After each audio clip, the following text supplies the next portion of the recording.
Air India crash investigation, black box से क्या खुलासा हुआ। एयर इंडिया क्रैश इन्वेस्टिगेशन में सबसे अहम भूमिका निभा रहा है ब्लैक बॉक्स, जिसमें 2 अहम डिवाइस शामिल हैं। कॉकपिट वॉइस रिकॉर्डर, जिसमें पायलट और को पायलट की बातचीत रिकॉर्ड होती है। फ्लाइट डेटा रिकॉर्डर, जिसमें ऑल्टीट्यूड, स्पीड और इंजन परफॉर्मेंस की जानकारी होती है। इन दोनों की मदद से एयर इंडिया क्रैश इन्वेस्टिगेशन को काफी अहम सुराग मिले हैं, जिससे हादसे की असली वजह सामने आ सकेगी। एयर इंडिया क्रैश इन्वेस्टिगेशन में विदेशी दखल का प्रयास नाकाम। इस हादसे के बाद संयुक्त राष्ट्र यूएन की विमानन एजेंसी ICAO ने भारत से आग्रह किया कि वह उनके एक जांचकर्ता को पर्यवेक्षक ऑब्जर्वर के रूप में शामिल होने दे, लेकिन भारत सरकार ने साफ कह दिया, एयर इंडिया क्रैश इन्वेस्टिगेशन पूरी तरह भारत की संप्रभु जांच है और इसमें कोई बाहरी हस्तक्षेप नहीं होगा। यह फैसला भारत की स्वायत्तता और आत्मनिर्भरता का प्रतीक बन गया है। एयर इंडिया क्रैश इन्वेस्टिगेशन, 2 अहम वीडियो ने मोड़ी जांच की दिशा।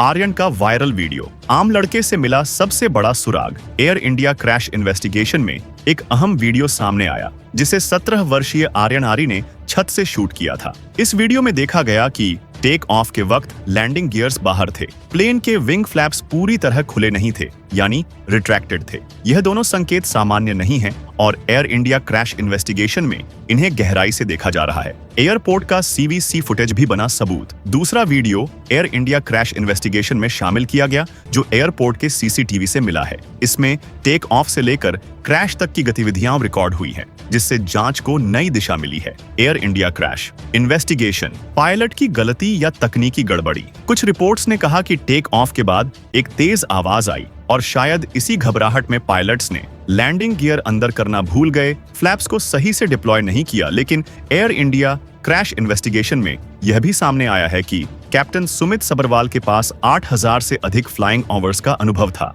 ड्रीम लाइनर में एडवांस वार्निंग सिस्टम होते हैं, जो पायलट को हर गलती का अलर्ट देते हैं। इससे यह साबित होता है कि ये सिर्फ मानवीय भूल नहीं हो सकती। Air India crash investigation, right और आरेट टरबाइन ने खोला टोटल पावर लॉस का राज। एयर इंडिया क्रैश इन्वेस्टिगेशन के दौरान आर्यन के वीडियो में एक और चीज सामने आई। प्लेन के नीचे एक छोटा सा टरबाइन घूमता हुआ दिखा। विमान विशेषज्ञों के अनुसार यह था RAT राम एयर टरबाइन, जो केवल तब बाहर आता है जब पूरे प्लेन की बिजली चली जाती है।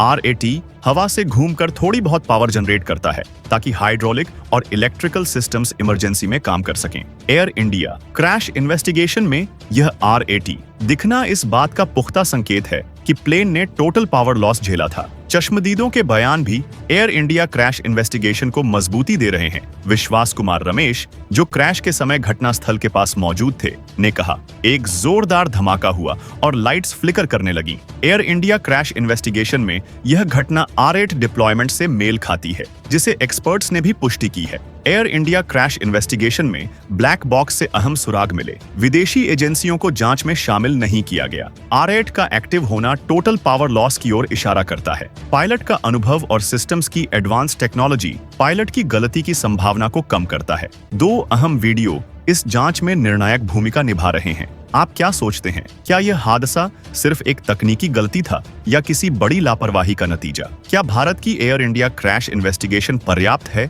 या विदेशी एजेंसियों की जरूरत है? आपका क्या कहना है? क्या आप मानते हैं कि संयुक्त राष्ट्र भारत को जानबूझकर कमजोर दिखाना चाहता है? क्या भारत को किसी भी कीमत पर विदेशी एजेंसियों की दखलंदाजी से बचना चाहिए? कमेंट में अपनी राय जरूर बताएं। Subscribe now and press the bell icon. Never miss an update.